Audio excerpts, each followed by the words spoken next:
On vient de voir l'innovation, on va passer à la recherche. Marie-Christine Gourmer.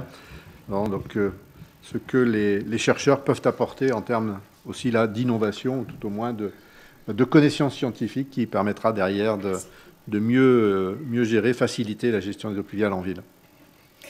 Merci. Donc, effectivement, moi, je suis chercheur à l'École des Ponts ParisTech dans un laboratoire qui s'appelle l'ESU. Et je vais vous présenter quelques résultats issus des travaux menés notamment dans le cadre de l'Observatoire Haut-Pur au cours des 5 à 10 dernières années et aussi de projets de recherche développés en partenariat avec cet observatoire.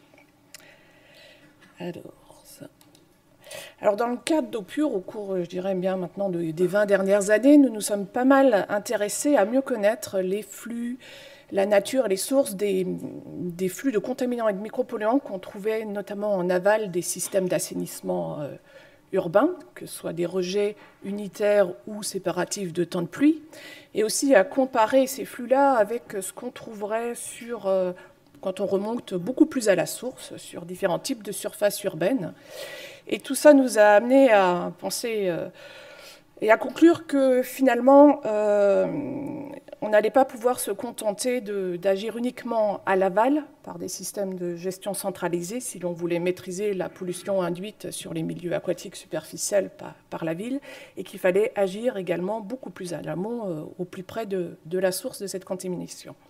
Pourquoi? Notamment parce que le fait de collecter les ruissellements dans des réseaux et de les transporter sur des longues distances, en général, aggrave la problématique.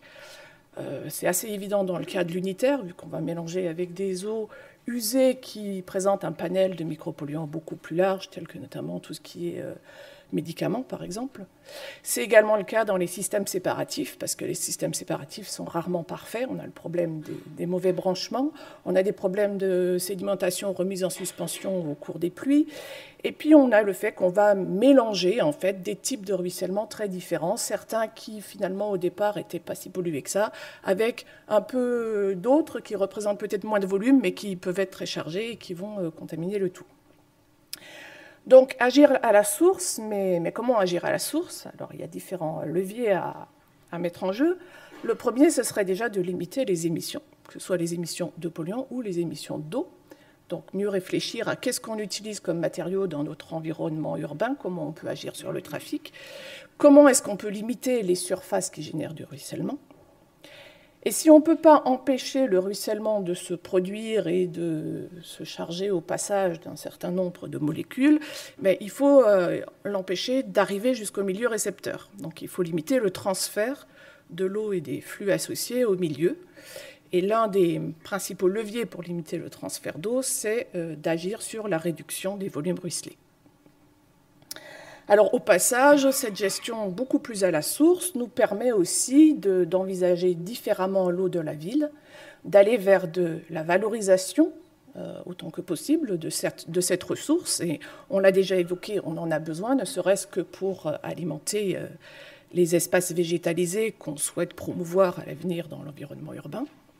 Et puis d'autre part, ça nous permet aussi de gérer de façon séparée, différenciée, les surfaces spécifiques qui sont susceptibles de véhiculer des flux contaminants beaucoup plus importants, comme certains types de voiries à très forte charge. Alors, ça ne marche toujours pas. Alors, nous nous sommes dans un premier temps intéressés, c'était le cas notamment de la thèse de Jérémy Sage, au cas de la gestion des eaux dans des ouvrages en pleine terre végétalisés, des types de jardins de pluie.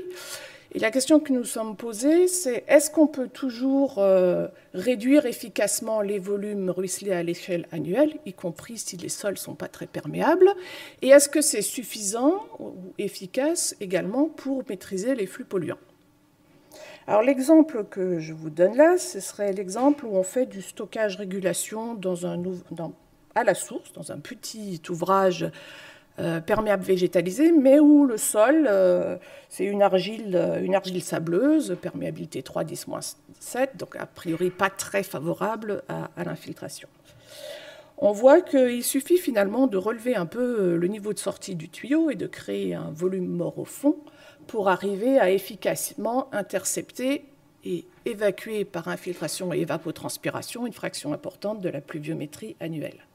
Alors, quand je parle d'un volume mort, il ne s'agit pas de créer un plan d'eau permanent, c'est simplement un espace où l'eau ne peut s'évacuer qu'en s'infiltrant et ensuite en étant aussi évapotranspirée. Alors, dans le cas du jardin en question, l'efficacité, elle va dépendre pas mal du ratio entre la surface du bassin versant imperméabilisé d'apport et la surface de l'ouvrage lui-même.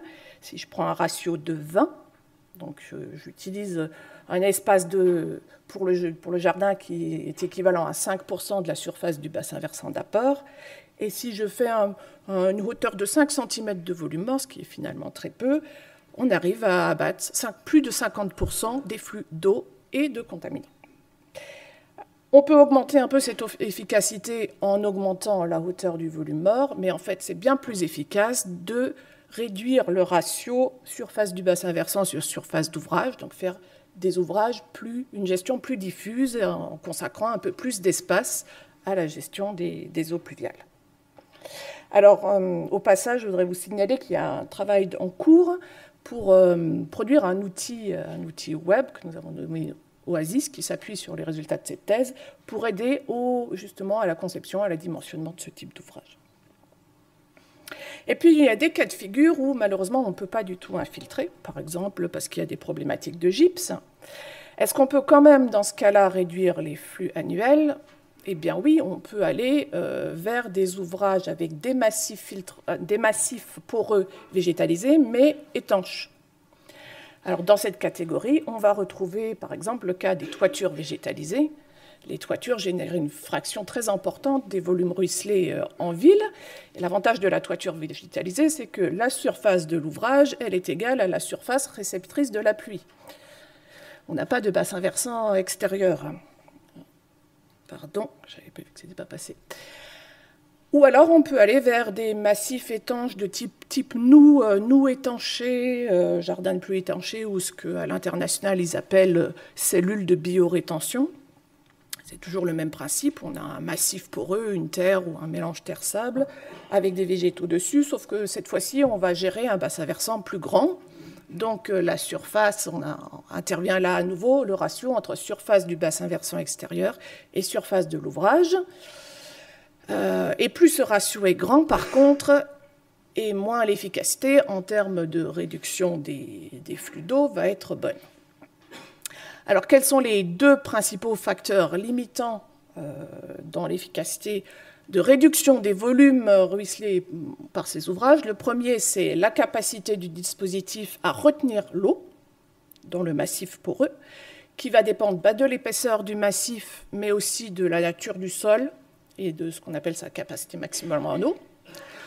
Alors, au passage, on peut également augmenter cette capacité de rétention en créant, par exemple, un volume de stockage supplémentaire en dessous du massif de sol, par exemple dans une grave ou un milieu poreux.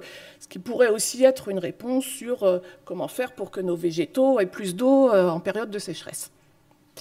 Et puis le deuxième facteur limitant, c'est l'évapotranspiration, parce que c'est ce facteur-là qui va conditionner l'abattement du volume de ruissellement au final à l'échelle de l'année. Donc ça dépend du climat sur lequel on se trouve, ça dépend de la saison, et puis ça dépend du type de végétaux qu'on peut implanter là-dessus. Alors, pour donner quelques exemples, le cas des toitures végétalisées, donc à l'issue du projet TVGEP, le CEREMA a mis en place un outil de calcul qui se présente sous forme d'un outil web qui est Faveur, auquel vous pouvez accéder en ligne pour évaluer très rapidement sans aucune difficulté l'efficacité de vos toitures. Donc là, ce sont quelques chiffres que j'ai simulés avec Faveur. Si on prend une toiture extensive, donc seulement 5 cm de substrat et une végétation rase de type sédum, eh bien, on réduit de 50% le volume des ruissellements. Et si on veut être beaucoup plus efficace, il faut passer sur un substrat un peu plus épais, 30 cm, et surtout avec une végétation différente, graminée, où on peut réduire de 80%. Alors, je fais un petit aparté en disant ça, ce sont les chiffres annuels. À l'échelle de l'événement, une toiture de végétalisée, ça dépend totalement de l'état initial du sol, et ça peut aller d'un abattement de 0 à 100%. Donc, il faut, sur ces sites-là, vraiment raisonner en termes d'échelle d'efficacité annuelle et pas en termes de plus de projets. Même chose pour un autre un autre dispositif qui ressemble aux toitures végétalisées, c'est les parkings perméables. Végétalisés, là aussi, on a une surface de gestion égale à surface réceptrice d'eau, et on arrive, avec des parkings perméables végétalisés, à réduire de 60 à 90% le volume du ruissellement annuel, qu'il soit d'ailleurs étanché ou non. Et puis, je voudrais revenir sur le cas de figure des certaines surfaces spécifiques où on peut avoir des charges polluantes plus importantes. Et l'exemple que je présente là, c'est l'exemple d'une route départementale à très fort trafic, notamment de poids lourds, dans une zone industrielle, où le choix qui a été fait, c'est de mettre en place une noue avec un massif filtrant. Donc, on est toujours dans un ratio surface de bassin versant sur surface d'ouvrage qui est 20. Donc, la noue n'est pas très grande comparée au massif, mais à la route. On a un massif filtrant de 50 cm. Le massif a été étanché ici pour des besoins expérimentaux et on réduit le flux annuel. Alors, on réduit de 20 à 25% le volume à l'année. Ce n'est pas énorme, mais le massif est étanche et le ratio du bassin versant sur l'ouvrage est grand. Par contre, on réduit de plus de 70% les flux de polluants et de micropolluants qui arrivent dans le milieu grâce à l'efficacité de la filtration. Et j'en arrive à ma dernière diapo, où je voulais revenir sur cette question de les eaux de ruissellement. Est-ce que maîtriser les flux polluants issus des eaux de ruissellement, est-ce que ça veut dire toujours dépolluer?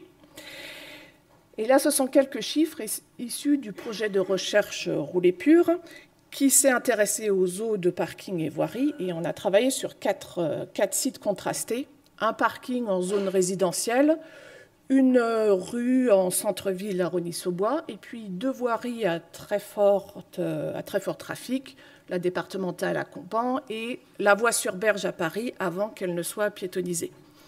Les chiffres qui sont indiqués dans la ligne du haut, ce sont les flux annuels en cuivre par mètre carré de voirie et de parking. Et on voit que la situation est très contrastée. On a un facteur 10 dans le flux entre le parking résidentiel et les voiries à très fort trafic. Ça veut dire qu'on n'a pas les mêmes problématiques, même si toutes ces surfaces contribuent, de par les volumes et donc des masses liées, à des apports de pollution diffuse dans le milieu récepteur. Alors, différents types d'ouvrages de gestion ont été testés sur ces 4 sites. Il y a sur le parking le cas de la structure de parking perméable éco-végétal. À Rosny, un système de filtre à sable horizontal.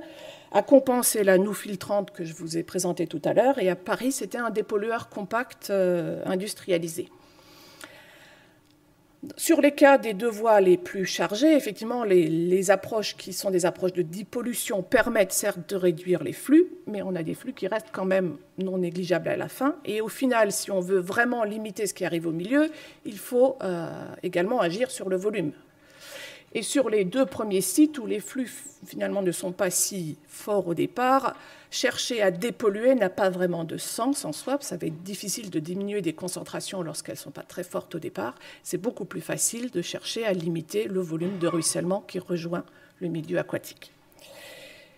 Et donc, c'est ma conclusion. La priorité pour maîtriser la pollution diffuse par les eaux pluviales des milieux récepteurs, c'est de réduire les volumes de ruissellement qui rejoignent d'une façon ou d'une autre le milieu aquatique récepteur, en associant en plus, lorsqu'il y a besoin uniquement sur certaines surfaces spécifiques, des processus de dépollution.